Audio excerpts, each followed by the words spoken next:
Welcome to another mini episode, everyone. I hope you're enjoying them, or let me know if you are by sending me a text or a message below. You will find the link in the show notes. I also want to mention, since this is a relatively new experiment, that they are not on a timed schedule. They are just when I feel like it. The longer form monthly episodes that drop on the first Thursday of each month are on schedule, they're planned. And these shorter mini episodes are just when I feel like I have something additional to share, something shorter or something that likely complements some of the longer form episodes and are additional thoughts or related thoughts to this ecosystem that we're creating here on the podcast feed.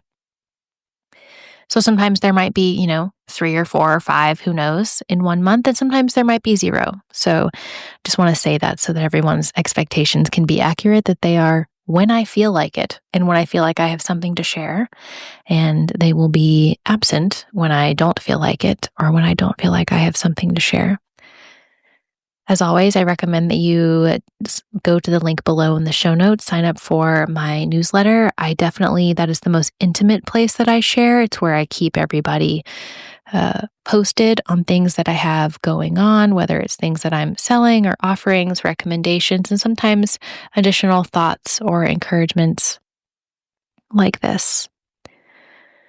But what I wanted to share today, in a recent episode, I talked about, and this was the episode, Now is the Seed for Next. I talked about space, time, reality as something that's alive. It's not fixed. And I think at this point in our journey of quantum physics, we may not totally understand what all of that is, but we know that it's not fixed.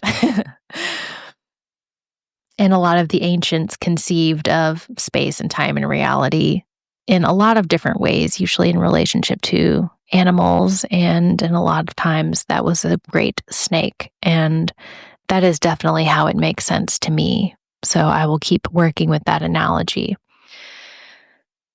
And something that I've been really sitting with, I see a lot of people, and culturally, I think we're in a very activated time. And a lot of times when we feel activated or triggered, or all of our fears and our pains that are not resolved get kicked up, a lot of times our response is to control and to grip a little tighter, hold a little harder. And that's an understandable impulse. But if reality is alive, if our ride through reality is alive, if we're riding the back of the great snake through time, space, reality, if it's slipping through our fingers, slithering through our fingers, through our spines, through our being, if that's how actually time, space, reality works, then we must hold it lightly so that it can move, trying to slither through our hands or take us on a ride. If we're squeezing too tight, then the movement stops. It stops slithering through our hands, through our spines, through our being, through our breath. What happens when your breath stops? A choke. And then we either have to kill the thing trying to move through us, or we get kicked off the ride. And really, we'll get kicked off the ride. We'll get thrown off of the back of the snake because it cannot be killed. But we can be removed from the ride, or we can be separated from the ride. If we're gripping so tightly it can't move, it will move. Movement is the law of it.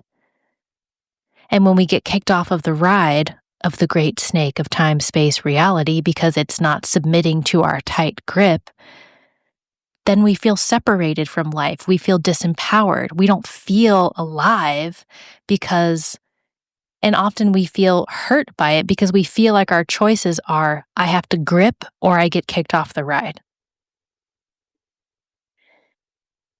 And getting kicked off the ride isn't permanent. It isn't fixed. It's an understandable impulse. But also, those are not your only choices, right? In the Yoga Sutras, there's this principle of non-grasping. It's called a parigraha, non-grasping, non-clinging. And actually, in every deep in the wisdom traditions, you will find some principle similar to this. The impermanence, that change is really what's going on here. And it's not about gripping it and holding it down and getting it under control. It's about learning how to ride and learning to hold just right so that you don't choke the life force, but you allow it to move through you and with you, how to dance with it, non-grasping. And this is something that we practice, right? That's why things like ceremony and ritual, or if you have a yoga practice or a meditation practice, whatever it is that you do, your relationships are a practice, until we are able to realize non-grasping in our body as something that we live with and live as, then we practice in these containers that teach us and bring it in small doses.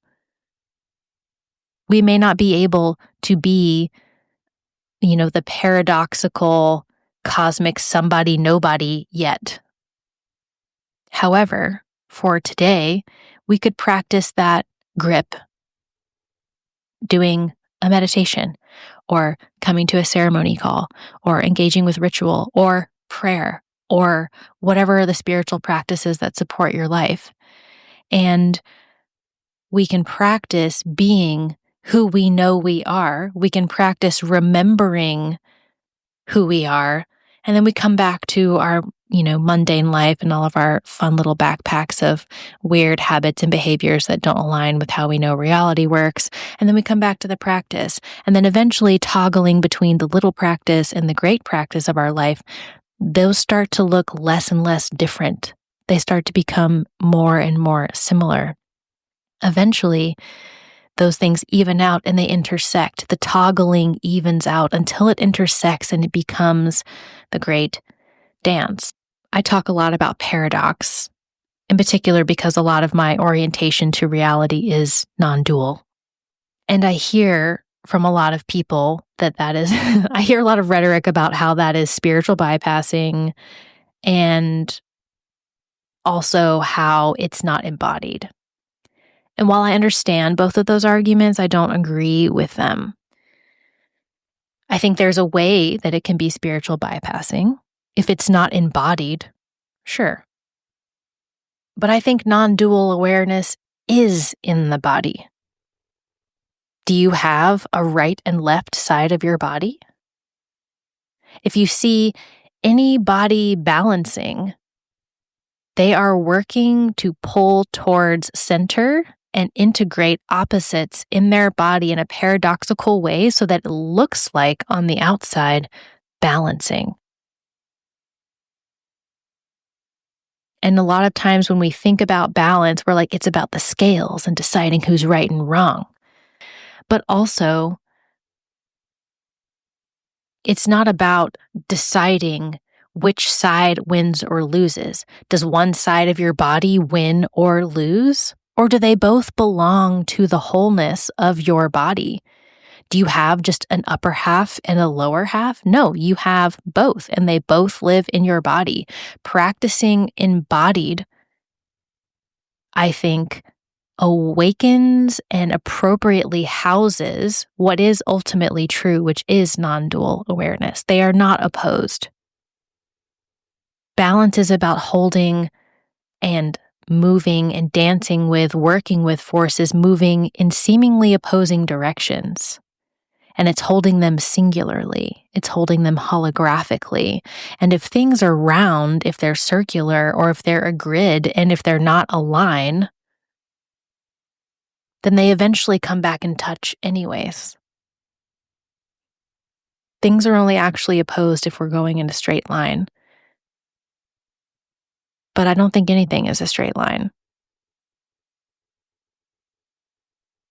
So back to what I was saying, non-grasping. Even as simply as coming back to your breath, noticing, am I holding my breath? Am I gripping my breath? In this situation, am I gripping because I want everything to stay the same? But what if movement is the law? Yes, there's a right dance for every being, that between stability and movement, rooting and rising. landing, and change.